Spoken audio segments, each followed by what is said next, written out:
back to my channel. Today we are going to be doing sous vide steak. Last night I was gifted these two beautiful steaks. I was told they are Wagyu fillets. I don't know what grade of Wagyu. And I was also told that they're a little dry, which is probably why I was gifted them. So I opened them up and they're weirdly dry. I just wanted to rinse off any freezer residue, and I also wanted to just give a surface that's gonna have the seasoning a little bit easier to stick to it. So one of the really nice things about sous vide is that you can take meat straight out of the freezer and put it into the water bath. Normally you don't want to thaw meat in hot water, but since we're bringing it immediately up to the cooking temperature, it's not going to really remain in a danger zone for long enough for anything to matter, and it's going to be in a sealed environment. So let's get to it.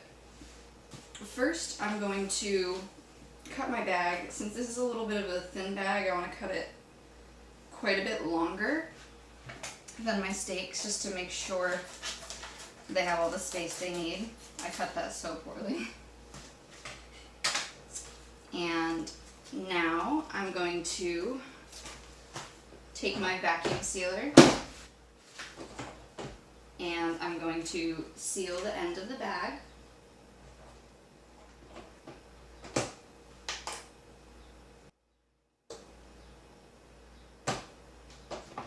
There we go. Now we have a nice closed bag. Next thing we're going to do is we're going to season them. So any steaks, I basically do salt, pepper, cayenne, and garlic. You can do whatever you want. This is what I like. Now, since they're fillets and they're already kind of dry, I'm going to go quite heavy on the seasoning because we want to make sure that we have as much flavor as we can. Season the paper so I don't have to touch too much stuff with meat hands.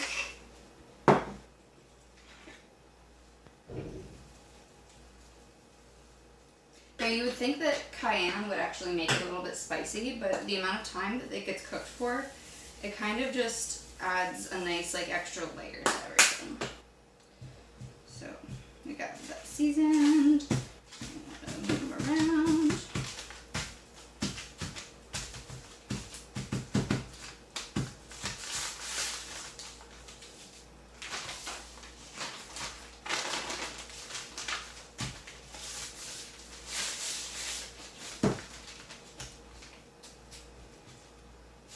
There we go. Now I'm going to wash my hands and I'm going to put them in the bag. Alright.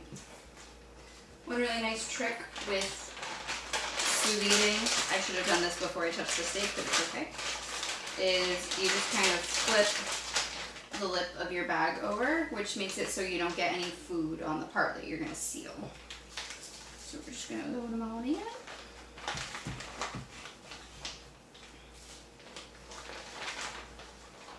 Doesn't matter if they're touching or anything. Alright, now that I have them in the bag, I'm just going to undo my little lip here. Spread them out a little bit more. Doesn't really matter, I'm just OCD. And now we just seal them. Alright, I don't know what was wrong with my vacuum sealer, but there's something clearly wrong with it, so we'll address that later. But now I got them vacuum sealed. Nope, store. And we're going to switch this guy out. Here I have my water bath. It's just a big pot that's deep enough that my immersion blender can be fully immersed. So we're basically just going to stick our steaks right in.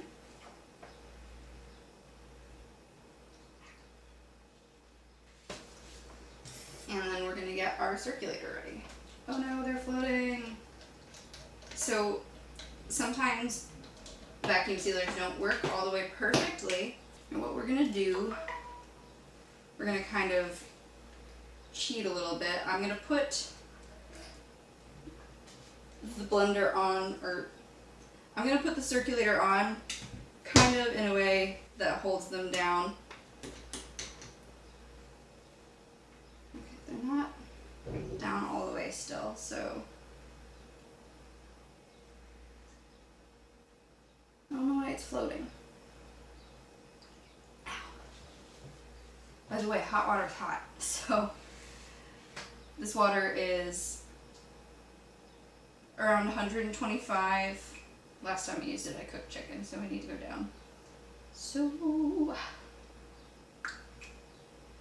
I'm just gonna set it to 131 for medium rare, more like rare. And we're gonna leave these in here for about 2.5 hours. Normally when I sous vide steak, I'll do it between 1 hour and 2. Since they're frozen, we're adding on a little bit more time just to account for the defrosting. So I'm gonna find something to weigh these down so they don't keep floating, and then we will be back in 2 to 3 hours. See ya.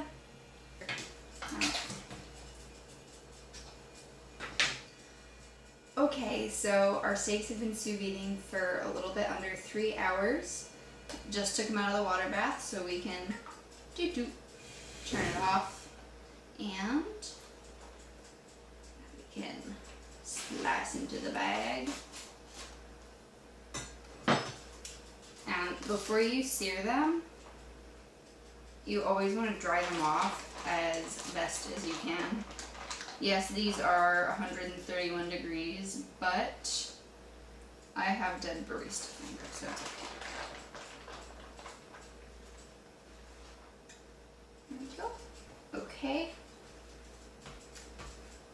Oh, we're gonna need a little bit more than that.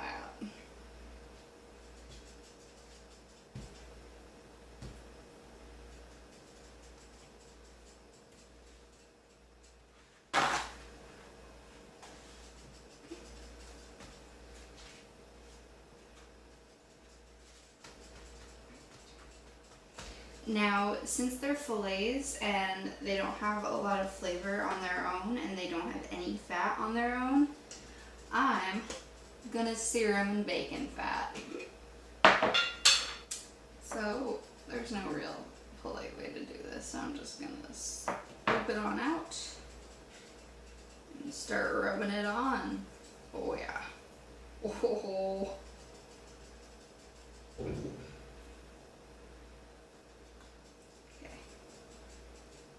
Now they're ready to sear. Since our pan's super hot, I'm just gonna rinse my hands off and then we will be ready. I'll see you there.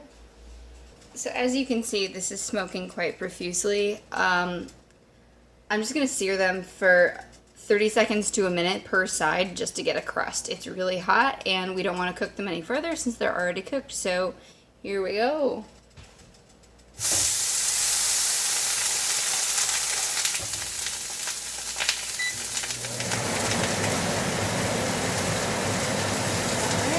Let's drizzle a little bit of olive oil over top, just so the other side gets some of that. Oh yeah.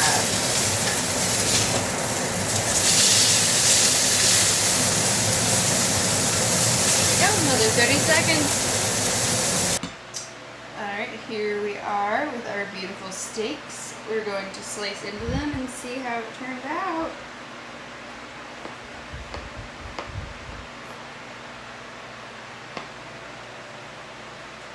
Oh yes, that is exquisitely beautiful. I should have sharpened my knife before. Now, based off the way these are cutting, I kind of feel like they're probably American Wagyu because it's not as tender as I would expect Japanese Wagyu to be. Look at that. Look at that. Let's have a taste. Did you see that?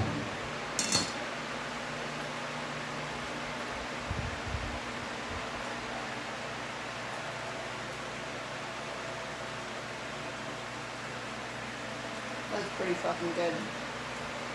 I'm gonna finish chopping these and then I'm gonna plate them up and then I'll show you where it's at.